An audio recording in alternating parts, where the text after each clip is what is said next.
প্রিয় দেশবাসী, আসসালামু আলাইকুম। অবশেষে শ্রীগড়ের সেই ভয়ঙ্কর খুনি সাবেক স্ত্রীকে 50,000 টাকায় ভাড়াটি খুনি দিয়ে মারার পর জামায়াত নেতা আবু বকর সিদ্দিক এখন আদালতের নির্দেশে জেল হাজতে।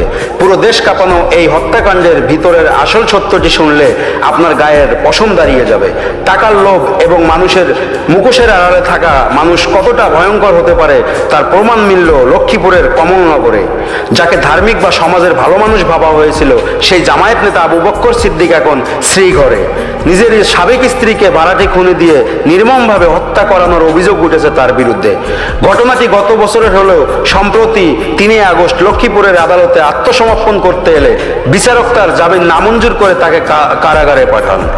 তদন্তে উঠে এসেছে এক ভয়ঙ্কর সত্য। জমি কেনার কথা বলে সাবেক স্ত্রী সালেহা বেগমের কাছ থেকে 30 লক্ষ টাকা হাতিয়ে নেয় এই আবু বকর। পরে আরো 20 লক্ষ টাকার জন্য বিরোধ তৈরি হলে মাত্র 50,000 টাকার বিনিময়ে সেলিম নামের এক ভাড়াটি খুনিকে দিয়ে শ্বাসরোধ করে হত্যা করায় তার নিজের সাবেক স্ত্রীকে। এমনকি হত্যার পর লাশ মেঘনা নদীর তীরে ফেলে দেওয়া হয়। নিহত সালেহা বেগমের পরিবার এখন এই নির্মম হত্যাকাণ্ডের সর্বোচ্চ শাস্তি ফাঁসি দাবি করেছে। সমাজকে বলতে চাই, ধর্মের বা রাজনৈতিক মুখোশ পরে যারা এমন জঘন্যতম অপরাধ করে তাদের কোনো ছাড় হতে পারে না।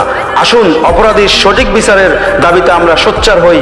আপনার মতামত কমেন্টে জানান এবং ভিডিওটি শেয়ার করে সবাইকে সচেতন করুন। ধন্যবাদ। সবাই ভালো থাকবেন। খোদা হাফেজ।